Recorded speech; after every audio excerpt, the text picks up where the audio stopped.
morning, Azeroth. Broadcasting live from the trade district of Stormwind. Hey, who rerouted arcane relay through the coffee pot again? Coffee's done. Hang on. I think we got it. This is Azeroth Morning Radio. Warcraft for the rest of us.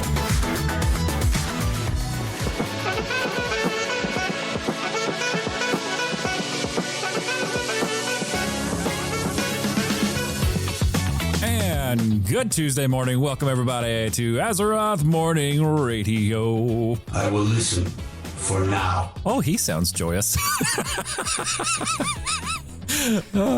Sounds like an angry man. Yeah, no kidding. Welcome, folks. This podcast is for the rest of us. It's Warcraft for the rest of us here. So 9 to 5ers, parents, grandparents, casuals. This is your home. Welcome to it. We are your hosts. My name's Jibs, and I'm joined by Cash. Hey, everybody. It's nice to see you this week. We've had a very busy week in Azeroth, and I was actually very excited to go over the show notes and the things that we're covering this week because we're covering some really fun stuff. And keep in mind, we are recording on patch day.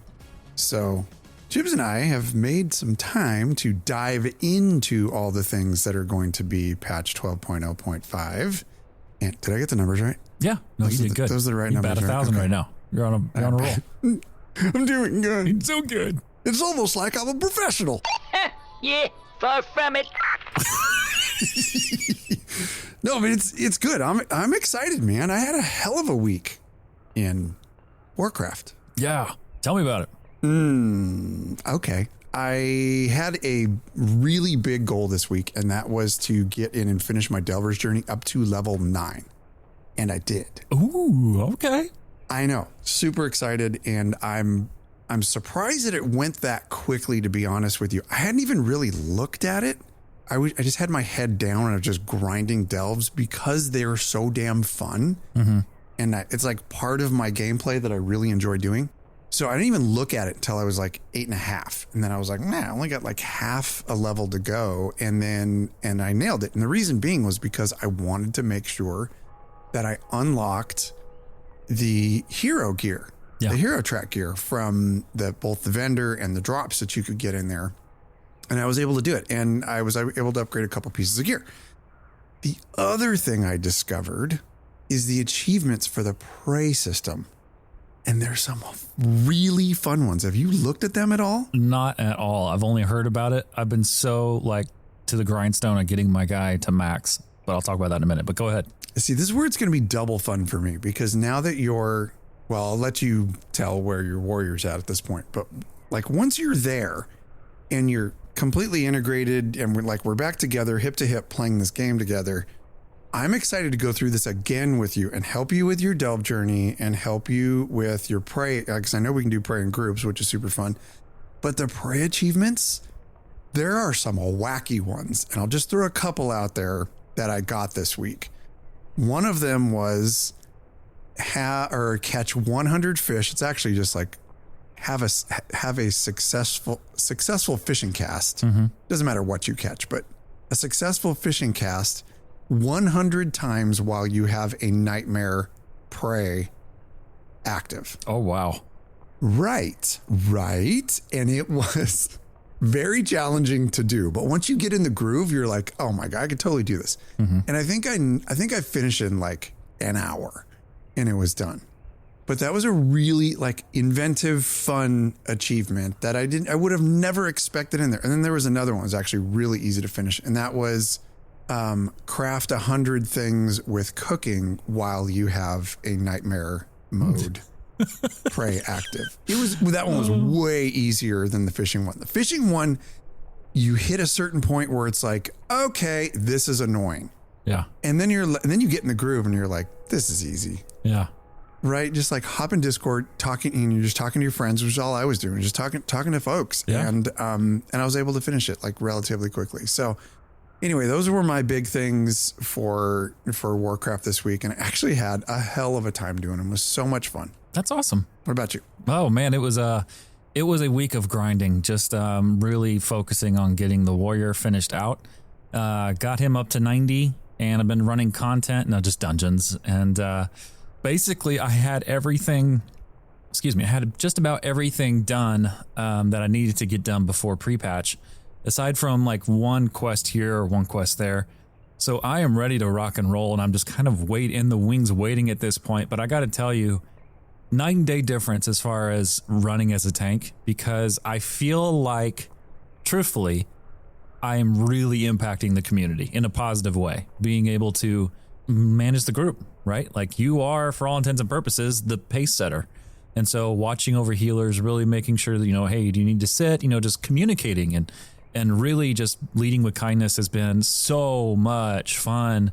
And I feel like I am so much more able to proactively benefit the community in a better way than me just slinging damage in the back. Tell me this. How surprised are healers when you are benevolent and kind and slow down a little bit for them? I asked a guy the other day, or person the other day, if they needed to stop and sit, and they were like, it's like they weren't used to that. They're like, no, I'm good, but thank you. Right? It's like they're almost defensive. It's like, what are you saying? Is there a problem with my healing? Yeah. What's going on? Yeah. Why are you inquiring? People are so suspicious as to why you're asking, because they're not used to it. Yeah.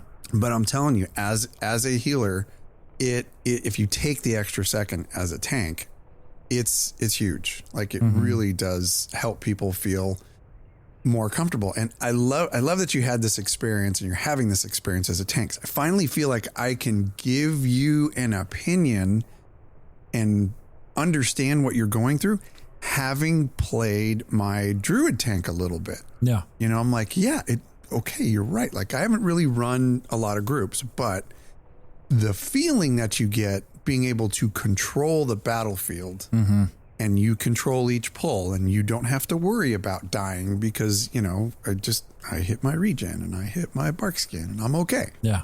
Having that feeling of a tank, I feel like I can understand where you're at right now, but I love that for you. So fun. Yeah. Thanks, man. I've really enjoyed it. I've enjoyed it in Delves as well. Like I'm just getting ready to start that journey, that Delvers track, and Delves are way more fun as a tank.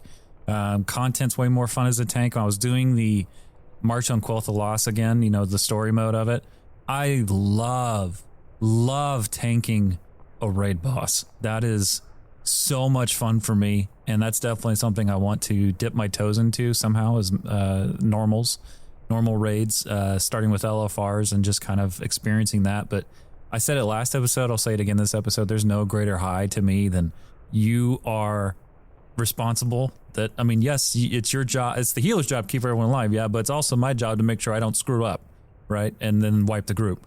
And so when you have all that on you and you are fighting this 8-story tall boss, it's just like, oh my gosh, I get it now. I get it. I get why people, get into that. Are you sure there's no greater high? I don't know. Ask Smokebark. Yeah, I was going to say, what you asked Smokebark Jerman, he might have a different opinion on the matter, but. Oh, man. Oh, gosh. But, yeah. Yeah. Clearly neither of you have worked as a merchant in the Undermine. Made millions. And stole some more.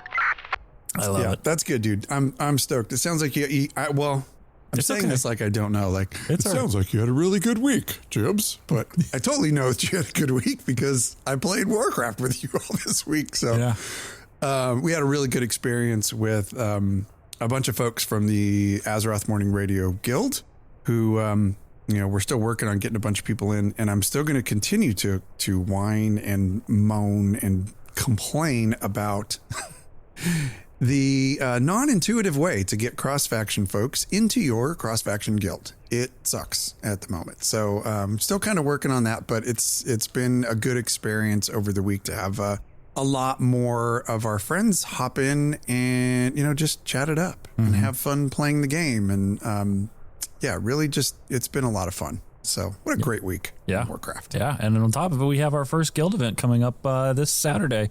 It'll already, come and gone by the time this releases, but we have a dungeon and delve night we're just getting all the patrons together, the patron guild, and gonna get after it. It's gonna be fun. I'm excited. Yes, we are. We're gonna scour the underground for treasure. Speaking of that, I got my Treasure Seekers title. No way. I did. That's cool. It's very cool. Yeah, you gotta get all the treasures and all the all the like those hidden treasures and all the delves. Oh wow. And I was like looking through my list and I was like, oh my god, I'm one delve away from getting this done. Why don't I just go do it? So I went and did that this morning before reset, and picked up that title. Pretty cool. That's an awesome title. I'm going to look into that. That's cool. Folks, well, thank you again so much for tuning in, pressing play, and hanging out with us here today. It's episode 31, and this week on the show, we discuss why we play certain races in WoW. We pray to the Titans that the transmog system gets fixed this patch. Headline. Find out if WoW is really dying or not. Folks, welcome. The show starts right meow. Yeah, long night. Little dungeon run got a little messy. Still scrubbing blood the old-fashioned way, eh? That's time you could be spending making money. Introducing the Goblin Blood Cleanup Power Mop. The fastest, easiest, most financially responsible way to deal with, whatever that is. With one swipe, our patented spin and scrub doom pad lifts, traps, and aggressively negotiates stains off any surface. Man, dog, it's like I'm feeling you. Fresh blood? Gone. Old blood? Also gone. Suspiciously glowing blood? Yeah, that's also gone. What are you looking at? Probably. And check this out. Our disposable profit pads lock in liquid so well you'll forget you even had a problem. Or a crime scene. Just attach, glide, and dispose. No buckets, no scrubbing, no witnesses. Everything all right in there? Yeah, never better.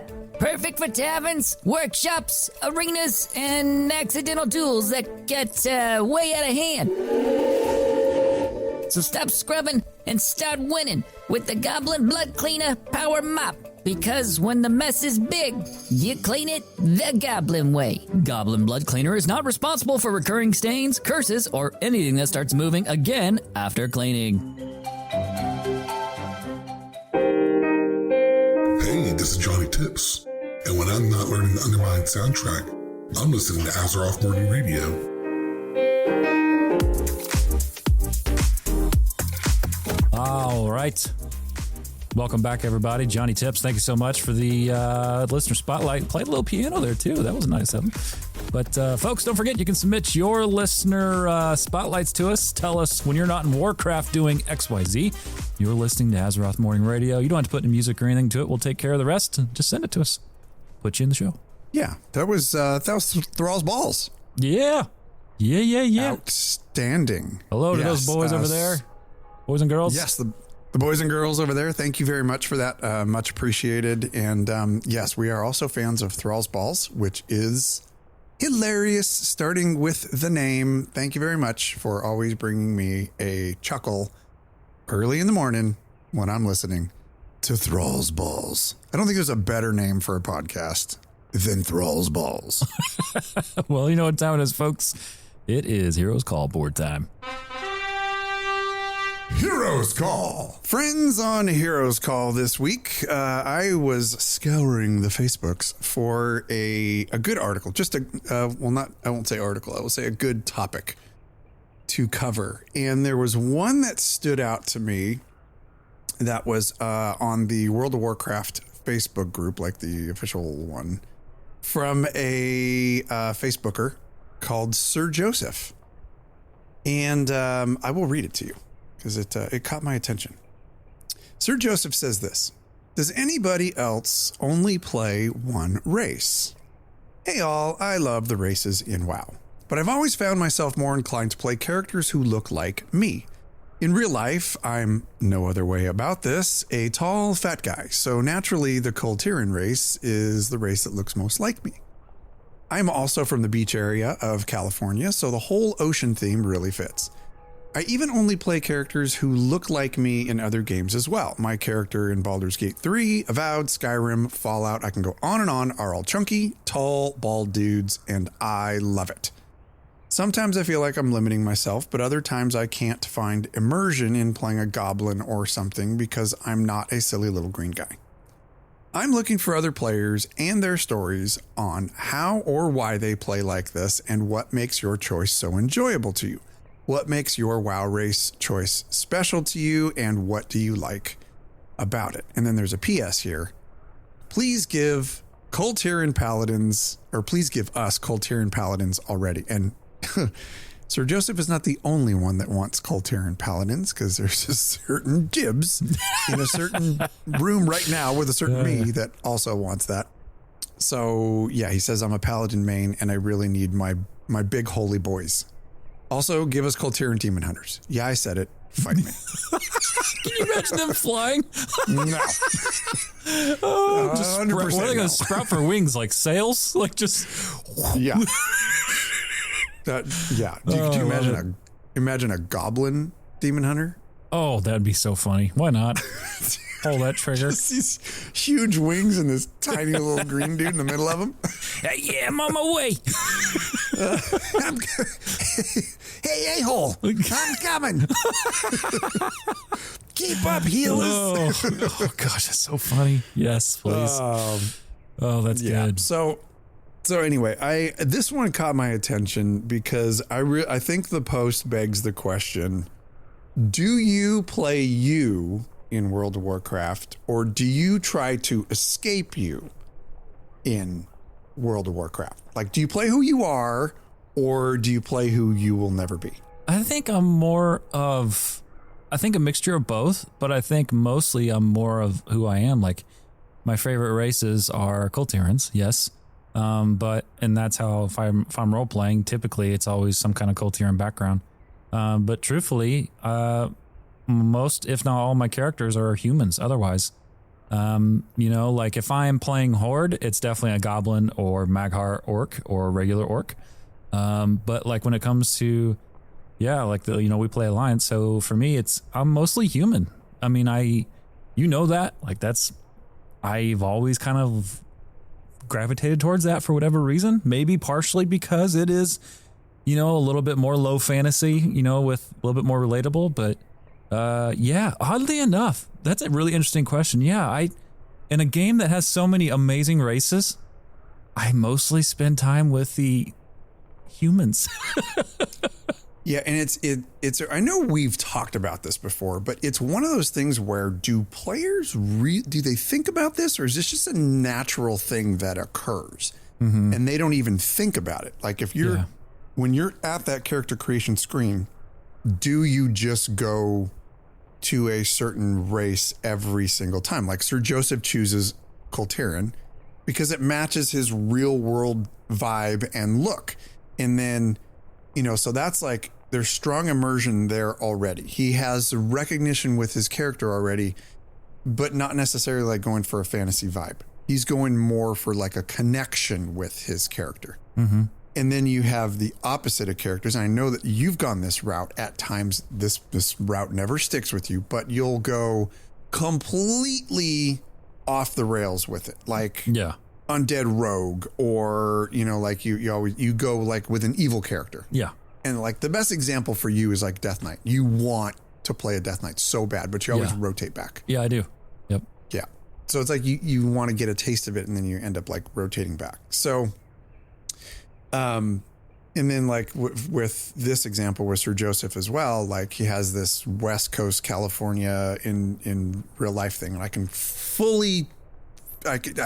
completely, I'm on the same level with him as this. 'Cause if you have that in you and like, that's what you want to do, then, that's where he ended up. 'Cause Coltirians have that, that ocean vibe, that sea vibe. And I guess adjacent to that would be like Westfall. Like Westfall is the West Coast of a lot of parts of Azeroth. And I don't know. Like, I guess I can see where he's going with this whole thing. And when I think about myself, every single character, what do I choose? Night Elf. I choose a Night Elf. And yep. I think we talked about it like last week, but the parts that we didn't talk about are, okay, so Night Elf, fine. Nature, yep, love that. Check that box. I love the lore and the history of the Night Elf. Almost every single one of my characters, besides Shifty the Goblin, is a Night Elf. And they almost always look the same. The other part about the Night Elf is that Night Elves are very tall. They're athletic. They have like a certain build. I am very tall.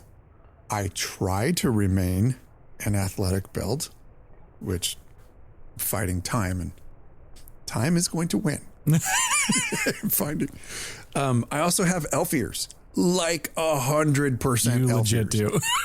I legit do. So, you know, like even like our friends that see us live on, that get to watch a show live, don't see my ears because I have headphones on. But if you see me at BlizzCon and you see a tall, bald dude with big ears, it's me. And I wouldn't necessarily say they're big. No, but you they are pointy. You have. If you're go ahead. I'm gonna let you explain this. You have if you see a very tall man, very fit tall man who's with a tiny little baby head and knife ears, that's Cash. 100%. And I am not even insulted because it's effing true, dude. Like 100%. We're polar opposite, I have bro. elf ears. So anyway, I think there's a lot of reasons why the Night Elves resonate with me, and there you go. You know, there's a lot of different bases, and I really wanted to take some time to reflect on why we as players choose one race over another, and there's a lot of different reasons why. And I want to thank Sir Joseph, who probably has, and we're gonna have to post to him and let him know that we're covering this on the show, but he probably has no idea that this is happening right now. We're having this discussion based on his post. But I love the reasons. I love to hear the reasons. We want to hear your reasons why you choose a certain race, even class combination in World of Warcraft. It's very interesting human psychology stuff. And I love diving into it. Yeah, let us know in the comments. We'll love to hear about it. Breaking news. Brought to all of yous by the Goblin News Network. As Cash said, we are recording this just hours before the patches come out, so you can look for our first hand impressions with decor duels and all the other fun things next week on the show. But however, today we still have plenty of news, and it starts right here. All transmog changes in patch 12.0.5. So this includes weapon sheathing, new situations, and outfit macros. That one's an interesting one. This coming to us from wowhead.com. So in short, folks, here's what we're all going to be enjoying, and that is weapon sheathing options. We've already talked about that. You can do the hip, back, or hidden. Dual wielders can mix positions per weapon, and two-handers are limited back or hidden only because, as we talked the other day, you cannot have a claymore the size of Kansas hanging off your hip. The size of Kansas. It might clip into the ground a little bit. It might clip into the ground a little bit. The other thing that is interesting about this is dynamic outfit situations. So auto swap outfits based on time of day, so morning or night, weather, clear, rain, snow, sandstorm. That's new, and that's really cool. Sandstorm. I don't know where that would be. Maybe where the Volpera are from. I can't remember the name. Yeah, maybe like in Tanaris or something. Tanaris, yeah. What you doing, Sooth? What you doing? Yeah. What you doing? I kind of like this, though. Time of day, morning and night. Me, I don't know about that. I love that. Now, I don't know that I'll ever really use it, but I love it. Yeah, okay, so talk me through it then. Talk me what you love about the morning and night changes with your outfits. Well, you know, maybe you're wearing the start of the morning, you're having a chill morning. Maybe you're wearing your joggers. Maybe you're out adventuring in your sweats. And then maybe evening comes around, you're like, it's time to armor up. Let's get after it, bro. And so then you have your full plate. Ready to go. I like the morning in your sweats. That is very Southern California suburb. Stay-at-home mom. Bro, I have a story for that. Do it. I was running around Stormwind the other day, and I had TRP 3 on, which for those who don't know is the roleplay add-on that gives people your backstory and your character name and all that stuff. I was sitting there working on transmog on this character, and all of a sudden I see this guy jogging by in a full sweatsuit, full headband, and his name was, I think, Jogger, and he was, for his current status, was out for a morning run. He was role-playing running, jogging around Stormwind. Oh my gosh. The second you started talking about that, I started talking about we should start a walking group around Stormwind, like a power. Have you ever seen Power Walkers? Yes. Bro, they are some of my favorite people to see when I'm on my way to work or wherever it is I'm going early in the morning. Because they got that swagger and like they got the full suit on. Yeah. They've got that freaking swagger going with the freaking hips going back and forth. And they look like they're just gliding. Yeah. But they're moving at a snail's pace. But you know what? It is some hilarious shit to watch, bro. I tell you what, that hip sway, I mean, I just feel like you're just waiting for that hip to pop out of socket, but dang, this makes me want to get a full 90s tracksuit, you and I, neon colors, white Reeboks, no, New Balance shoes, like go full dad mode with it, headbands. You want to power walk at BlizzCon? Buddy, I'll tell you what, and this is another little real life thing. You know what I saw on the trail? I was out running the other day, the trails around my house. Yeah. And I legit saw Bran Bronzebeard on the trail with his companion, full blown safari outfit. Mm-hmm. Okay. With the backpack. And have you ever seen and I am not like poking fun at power walkers or urban mountaineers, I guess you could call this dude. Yeah, maybe I'm poking a little fun. Okay, so have you ever seen when they have they have the ski? Yeah. Oh things? Yeah. What do you call those? The ski poles? Yeah. And they're kind of doing their thing. Yeah. And walking on a flat trail with the little safari hat and the full brand outfit on and the backpack and the canteens hanging off and stuff. And I kind of went running by and I was like, what the F is happening right now? This is a urban trail, like in a suburban neighborhood. It was awesome though. I was just like, good morning.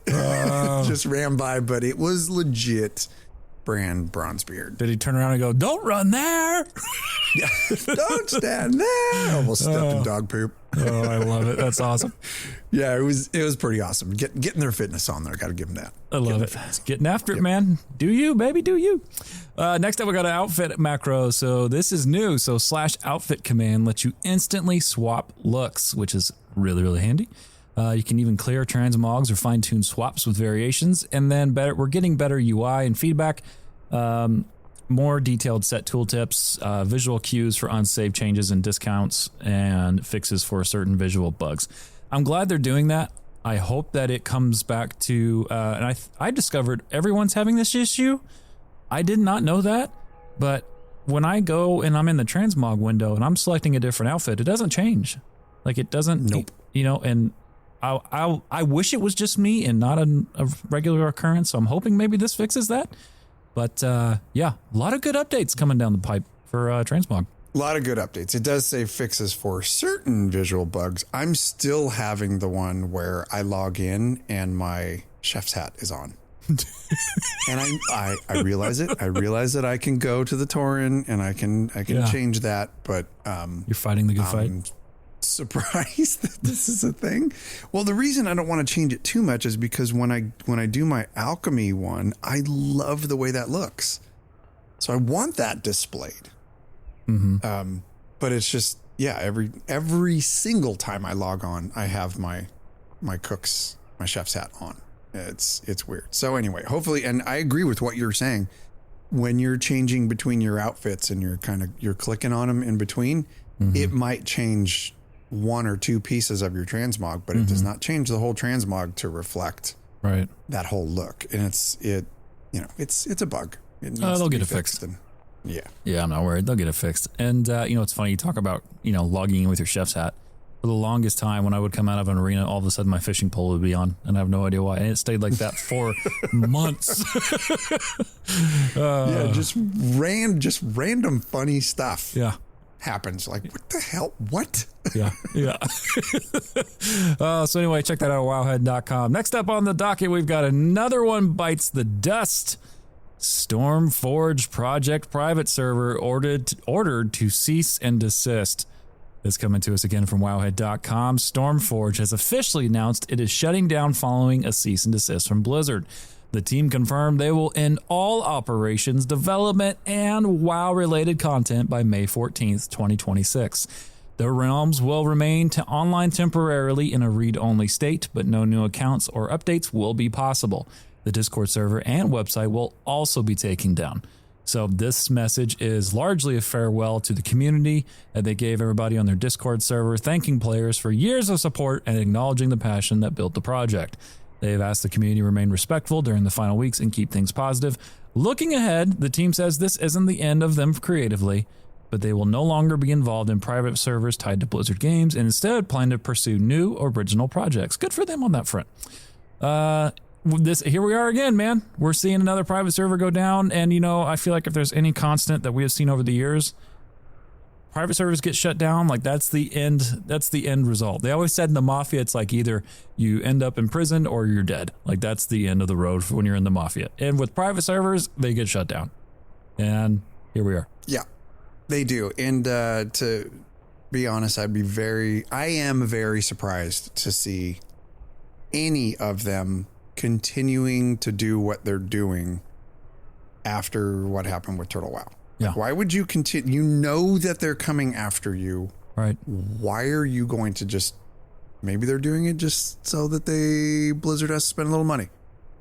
I don't know, but it's coming. Cease and desist is on its way for you. Why don't you just shut it down and just be respectful? The other thing is I would love to see it. Like if any of these resolve, looks like this one, Stormforge, looks like it's resolving respectfully. Yeah, definitely more so than Turtle WoW, it seems. Yeah, than Blizzard. Yeah. And if there was some type of mutual respect that was shown there, I would love to see Blizzard grab hold of some of these developers and maybe use them to get some ideas for Classic Plus. Yeah.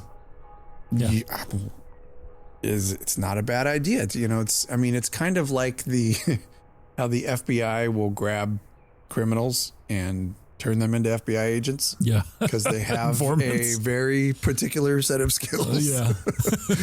And if you have knowledge and you have passion in an area, why not tap that resource if everything has been resolved, respectfully between the two? It's just an idea. It's no different than feedback on like a forum or anything, except this is just visually displayed before you, and it's also using Warcraft assets and all the other things, all the things you don't want to see. But, I will say this, I do applaud them for being proactive about, hey, we're going to go create original things now. Maybe that's the birth of, the next indie game studio. You don't know, the next hit indie game. Like, I would love to see something positive come out of this. You could ask the question, is this the beginning of the end for private servers? But I'll be honest with you, there was always an end to private servers. And there has been, for like 2 decades. Like this is just a new headline, but this isn't new news. Like this is old news about this happening, but it's just the new headline that's attached to it and the most recent Turtle WoW that makes it discussion worthy. I suppose that it is me striving to be lawful good in my life, right? It doesn't compute with me how doing something against the terms of service of a game, or like the whole concept of I am going to copy their assets and make my own version of a juggernaut in the gaming industry. It would never even register with me. Maybe I'm just too simple-minded and not entrepreneurial enough, but this is just no damn surprise to me that Blizzard finally came down on private servers. Yeah. So Yeah. I don't know. I'm going to ramble, but that's where I'm at with it. Yeah, definitely. Well, folks, you can check this one out at wowhead.com. And then finally, this one was this one was too good not to put on the show. I thought, you ever had one of those moments when you're a headline, you're like, what the heck is this? This is that moment. This coming to us from PCGamer.com. Yeah. Oh, I'm sorry. Yes, technically you can play World of Warcraft with hot dogs. But that doesn't mean you should.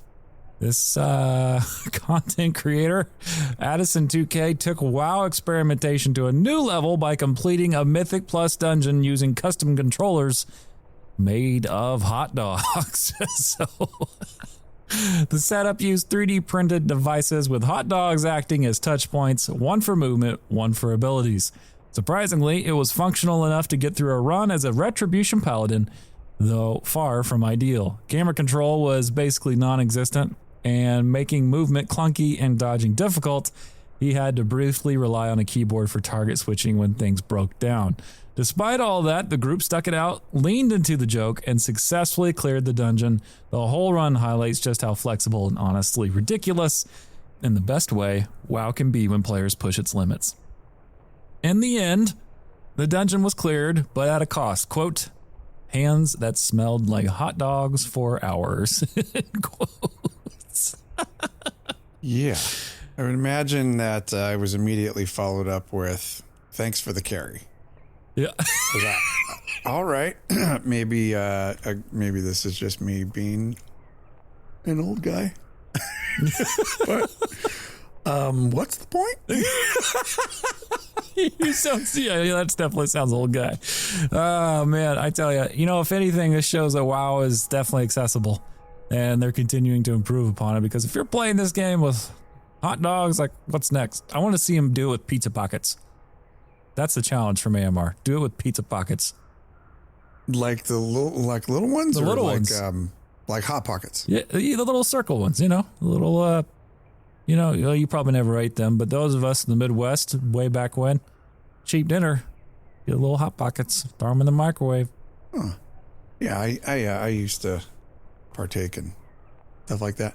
Okay, so I'm listening. I'm tracking, bro. I'm half listening to you, and I'm half watching this completely idiotic contraption that's put together on this YouTube video. And I will give him an A+ for ingenuity. Okay, so if you can picture a 3D printed, two sets of 3D printed hot dog holders on like these little flat bases, and then they just take 4 hot dogs on each side and just drop them into these things, and then he's literally using his fingers to touch the hot dogs to move the camera and skills, and it looks a little phallic having 8 hot dogs on your that you're diddling on your desk. Oh my god.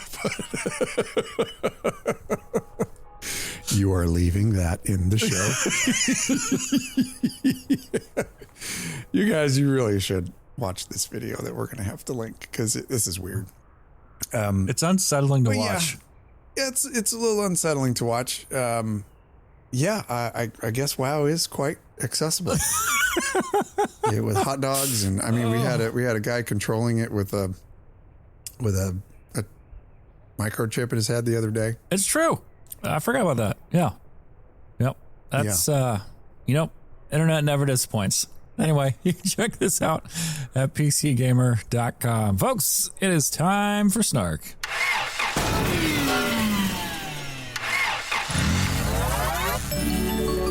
Snark Online.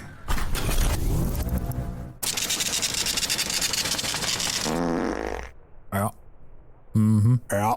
Mm-hmm. All right. Friends, Snark this week is an interesting one. And I'm looking forward to this one because, well, first of all, I'll just tell you what it's called. It's called YouTube Loot Crate. We've done this one before, and this is where we scour YouTube and find some interesting World of Warcraft related videos. Of course, give credit to the video makers, and we discuss the spoils of said Loot Crate. So anyway, I found a pretty interesting one that I had kind of been contemplating every time you hear little complaints and grumblings about the game, when you're just like, is this really an issue? And then you come to find out that it's really not. And Bellular's latest video is called "We Finally Know How World of Warcraft Stacks Up to the Competition." It's a very interesting video detailing some of the latest data surrounding video game success as a whole, including World of Warcraft.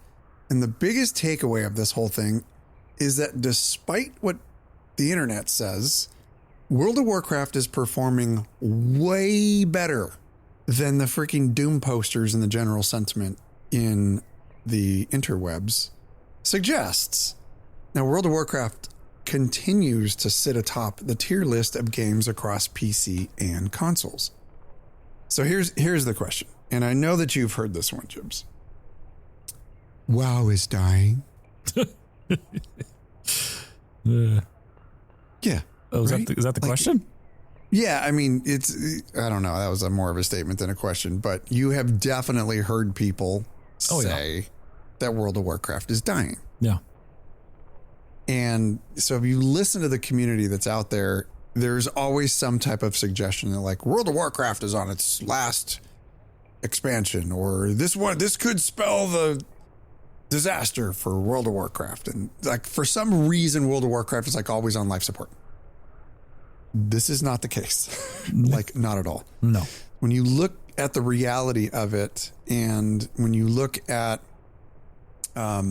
this one was done on Newzoo, which claims to be the global leader in PC and console games data. And this is, directly from Bellular's video.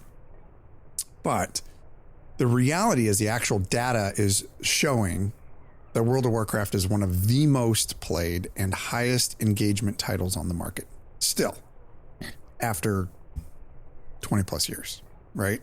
Mm-hmm. So I just want to have a discussion about this. Bellular's video is very good in that it leans on the metrics and not the feelings of like the most vocal people on social media. So what are your thoughts here, Jibs, on the health of World of Warcraft? What are you seeing when you log in to play this game? I'm seeing that it's currently had probably the most successful expansion launch since Dragonflight.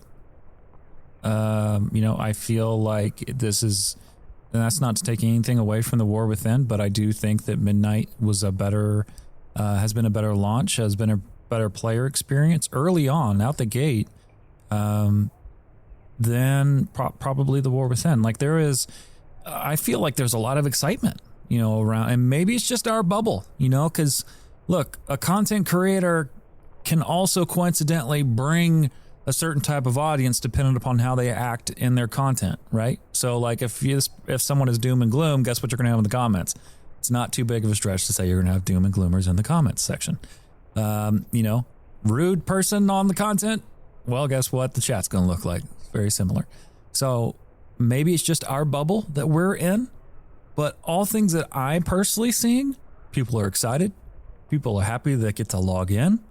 People, if they're, they use AMR as kind of their companion to that for reset day, to listen while they wait to go in. I don't see a game that's dwindling at all. BlizzCon sold out in seconds. I'm not worried. I'm excited to see where we go. Truthfully, I've said this before and I'll say it again.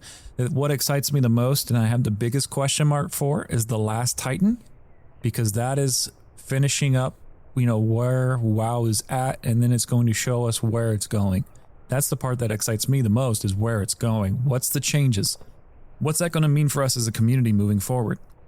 So that said, no, I don't see it as dying at all. I see it as thriving, and I see it as a very rich world that a lot of people really, really enjoy 2 decades later. I agree with you 100%. I think if you look at the actual reputation of World of Warcraft across various online sources, that reputation appears to be much worse off than its actual performance. And that's why I love this video from Bellular, because they take actual data. So in absorbing the information from the video and from, the data that comes from this website, it seems to, it resonates to me in comparison to like our little AMR community here at Azeroth Morning Radio, right? Yeah. Where you have these hardcore online communities and their opinions, they 100% do not equal the majority of players that are out there, right? It's the 1% versus the 99%. The difference with the 1% is that the 1% just happens to be the most vocal. Right. And you see this in global media. This isn't just World of Warcraft. Yeah. It's a very small percentage of people are the most vocal and the most talented with getting their voice heard and out there. It does not reflect the majority of the people and their opinions that are out there. So when you look at it, and again, in comparison to our little AMR community and what we are, the audience that we are targeting with our show. Yeah. Most players log into World of Warcraft, play casually, and don't post freaking manifestos about the game. They don't have time. No. They work. They are parents. They're just trying to get some free time and have a little bit of fun. So I'm interested to hear your opinion on this too, because this is 100% my take, but I truly believe that we're hearing from the 1% and saying that, World of Warcraft is dying. It's terrible death. But it's, and most people are out there believing that voice is the 100%, but it's not. No, not even close. Yeah. Most people just log in, hang out with the people they like, continue to pay their sub and call it a day, continue on with their life. We're not, you know how often I watch streams these days? This is totally outing me. Like, zero. Like, maybe, I haven't even logged to watch just for the free gift, the free housing pet. Like, I'm like, I don't want to watch a stream. Like, I am definitely arriving at that new street where it's just like, yeah, I'm good. Like, I don't stream. I don't watch them anymore. And it's just like, I say that to say, because sometimes you have a certain audience that will, you just watch chat, right? And you can see like, oh, this is blah, blah, blah, or garbage. Or like I've watched, I saw so much stuff, negativity regarding Blizzard because they shut down Turtle WoW this past week on social media. And so I'm just like, yeah, like depending on what you surround yourself with is what's going to influence you and what you will become, so it's just like, that's just not my thing. That's the key. You said it right there at the end of what you said. What you surround yourself with is where your opinions are going to lie, and that is 100% me. I think that a majority of the vocal WoW community that is out there is doom and gloom, and it makes me even happier to see us, as friends and as content creators, choose to take the positive road. And I think most people do. I think, again, it just is that small percentage of people that are more vocal, that are doom and gloom. But I also think that it's not just World of Warcraft. I think that's the gaming community as a whole. I think, when you look at World of Warcraft and the amount of players that are playing the game actively, World of Warcraft might just be the most complained about game ever. Yeah.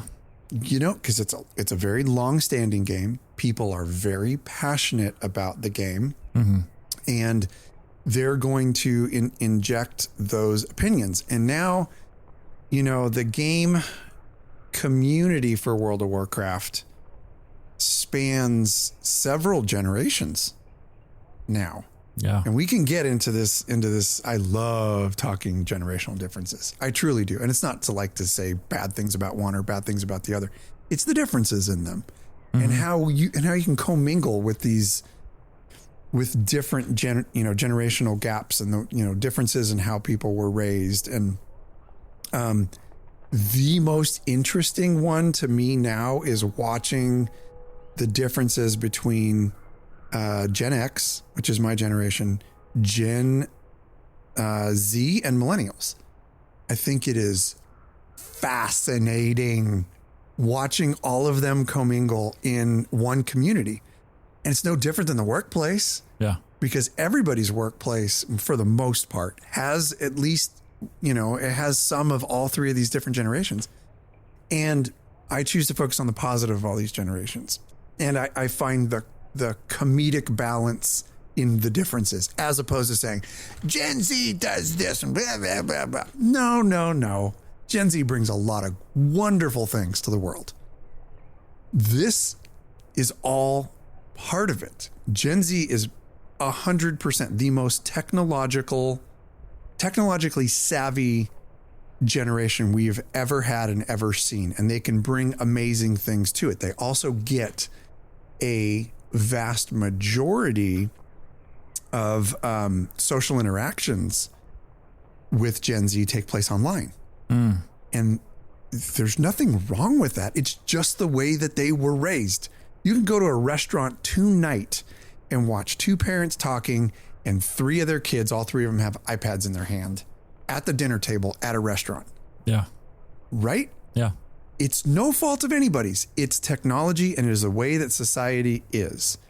And you can agree with it or disagree with it. It just is the way that it is. So you look at Gen Z and these, these kids that are now moving into the workplace, and they bring some amazing things to the workplace and to society because they're so technologically advanced. And guess what? Gen Z is all over World of Warcraft. Yeah. So it's part of this generation, could be part of this topic and the reasonings why there's this sentiment out there that World of Warcraft is dying. It's a boomer game. It's a millennial game built by boomers and millennials. Yeah.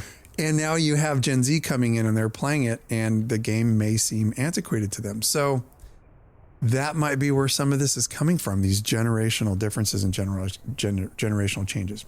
I don't intend to get too far in the weeds on that particular subject. It just happens to be something that is super fascinating to me, and I really believe could be a reason for these kind of videos. And I want to give Bellular some love and say thank you for covering stuff like this, because this is incredible data that we're able to get our hands on and really kind of dive into intellectually and talk about the differences. And I think it's a beautiful thing that we have multiple generations spanning this freaking game that we are hopelessly addicted to. It's amazing. Yeah, agreed. We're hearing more and more how people grew up playing with their family, or, like for a while, my son was playing, with me as well. It's just cool to see those things, and we'll hear more and more of that. Like that'll be even more of a thing, I grew up playing WoW with my dad or my mom or grandma, grandpa, it doesn't matter, like his sister, brother, whatever, so generational. Yeah, and I do want to apologize because I kind of made fun of manifestos a little bit, and I totally just monologued a manifesto to you guys right there. Sorry. Well, I wasn't going to say anything, yeah. All right, folks, we're going to go to the lore lesson. We'll be right back to close out the show. Source condition, field compilation log. Recovered fragments originate from Druidic records, Furlbolg carvings, and partial Titanforged accounts. Several primary sources are inconsistent or incomplete. Details have been cross-referenced where possible. What follows reflects natural verified records, not a complete account. Identification: name, Ursoc. Known titles: the Mighty, Cursed Bear God, Ancient, Bear Lord, and Bear God. Gender: male. Race: bear or beast. Affiliations, Ancient Guardians. Former affiliation, Old Gods, during corruption. Current status, deceased. Nature.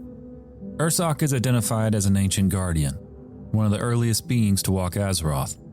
He is also classified among the Wild Gods, entities tied directly to the living world and its natural balance. Unlike mortal creatures, Ursoc did not age in the traditional sense. His existence reflects a state beyond ordinary life, enduring, persistent, and bound to the wilds themselves. Origin. Surviving records trace Ursoc's origin to a pair of bear cubs, Ursoc and his twin brother, Ursoc. The two roamed the forests of what would become the Grizzly Hills, displaying curiosity, resilience, and a refusal to abandon one another. Their bond drew the attention of Keeper Freya, who sought out exceptional creatures across Azeroth. Recognizing their potential, Freya later elevated them into wild gods. From that point forward, Ursoc was no longer merely a creature of the wild. He became one of its guardians. Cosmic role. Ursoc's role is consistently defined across all sources. Protector of the wilds. Records describe a strong protective instinct, driven by a growing sense of duty toward the natural world. He did not simply inhabit the wilds, he defended them. This role extended to those who lived within his domain. Furbolg tribes of the Grizzly Hills worshipped Ursoc as a god, structuring their lives, traditions, and craftsmanship in his honor. Groups such as the Druids of the Claw also revered him. Function and specialization. Ursoc is associated with physical strength, endurance, and direct action. Unlike entities tied to magic or manipulation, his influence is expressed through protection, combat, and presence. He is consistently described as a being who confronts threats directly. Artifacts and power. Ursoc was gifted a weapon by Keeper Freya, the Claws of Ursoc. Forged from Titan steel and infused with a potion of the essence of the Titan Aeonar, these claws were not static tools. Their strength depended on the wielder's dedication and mastery. Records indicate Ursoc trained extensively to refine their use, integrating them fully into his combat ability. They became an extension of his form. Relationships. Ursoc, twin brother, constant companion and counterpart. Orson, son. Codian, daughter. The bond between Ursoc and Ursoc is consistently emphasized in surviving records. Their partnership contributed to their recognition as powerful defenders of Azeroth. Status. All surviving records agree Ursoc is deceased. Closing note. Across fragmented carvings, druidic teachings, and surviving records, Ursoc is defined by a single constant: protection. Not dominion, not conquest, but the defense of all life in its natural state. A guardian shaped by the wilds and bound to them. Even in death, his presence is not described as ended, but waiting.